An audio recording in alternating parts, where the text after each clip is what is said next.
गोरखपुर पहुंचे भारतीय जनता पार्टी के राष्ट्रीय प्रवक्ता प्रेम शुक्ला ने मीडियाकर्मियों से बात करते हुए कहा कि कांग्रेस लगातार झूठ बोल रही है और लुटेरों के खिलाफ ईडी की कार्रवाई को जारी रहनी चाहिए। जो लूट की छूट कांग्रेस के समय में मिलती थी वह छूट अब इस सरकार में नहीं है। 2017 में जिस हाथ के लगने से साइकिल पंचर हो गई थी, इस बार भी वही होगा। मीडिया प्रभारी हमारे आश्वासन के कारण आने का समर्थता जताए हैं। एक हमारे जिला मीडिया प्रभारी अभिनंदन करता हूं। कार्यक्रम का शुभारंभ माननीय क्षेत्रीय अध्यक्ष जी के अपने दोनों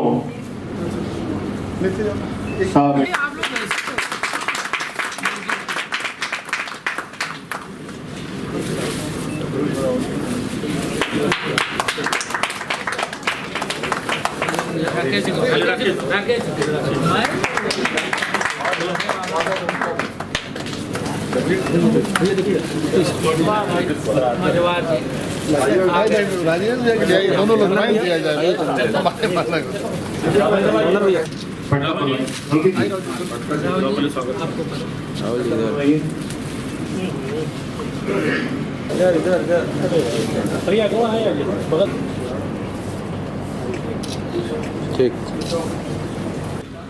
हमने ठीक से समझा है, जाना तो जो मैंने समझा कि हम भारतीय जनता पार्टी के पूरे अपने जनसंघ काल की स्थापना से लेके आज तक हम अगर उसको 4 चरणों में बांट कर हम अगर उसका अध्ययन करते तो हमको लगता है कि हम समाज जीवन में काम करने वाले एक राजनीतिक कार्यकर्ता के नाते हम किस उद्देश्य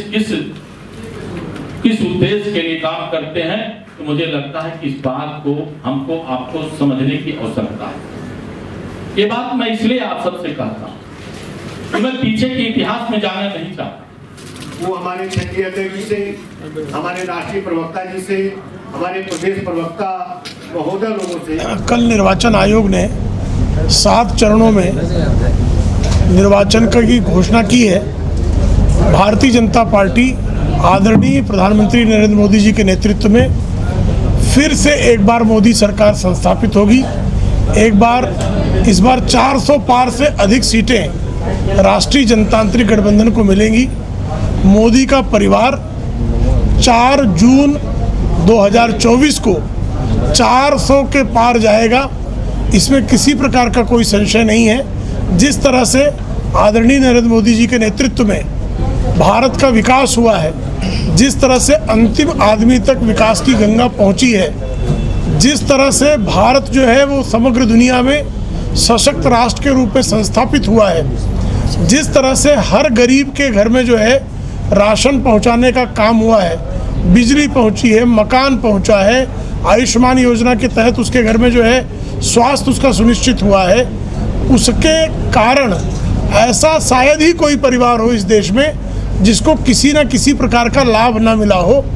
तो ऐसे आदरणीय प्रधानमंत्री जी ने जिस तरह से भारत को विकास के महामार्ग पर पहुंचाया है, उनके लिए प्रचंड जनादेश भारत की जनता ने देना सुनिश्चित किया है।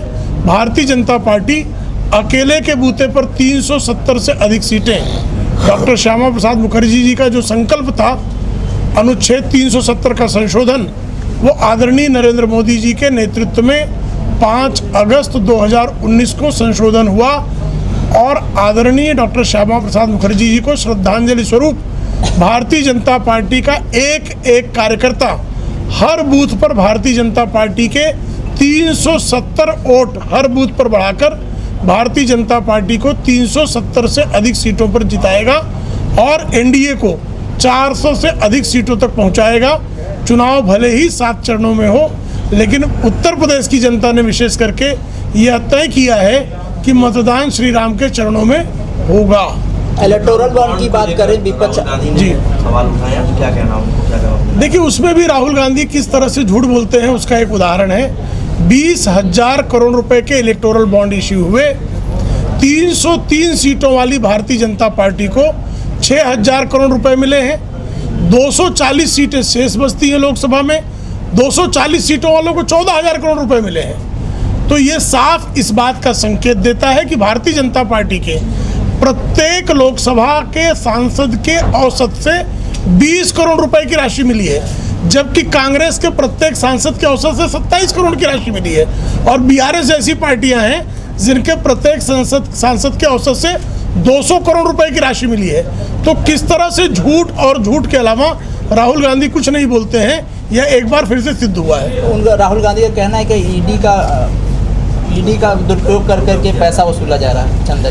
देखिए, लुटेरों के खिलाफ प्रवर्तन निदेशालय और सीबीआई कार्रवाई करेगा। जो लूट की छूट कांग्रेस के जमाने में मिली थी, 12 लाख करोड़ रुपयों की लूट 10 वर्षों के शासनकाल में हुई थी, उन सारे लुटेरों को पकड़ा जा रहा है। और हर जो है चोर और लुटेरा हमेशा पुलिस के बारे में अपशब्दों का प्रयोग करता है, उसी तरह के अभद्र अपशब्दों का प्रयोग कांग्रेस और उसके बगल बच्चा दल कर रहे हैं। भाजपा कह रही है कि सुनामी इस बार आ जाएगी, और लेकिन अभी 2 युवराज भी निकले भारत जोड़ो यात्रा में साथ में, तो वो भी कह रहे हैं कि हम सुनामी ले देंगे। हाँ, उनकी सुनामी पराजय की सुनामी होगी। एक बार 2017 में भी दोनों साथ निकले थे और दोनों की क्या दुर्दशा हुई थी, ये उत्तर प्रदेश ने देखा है कि साइकिल जो है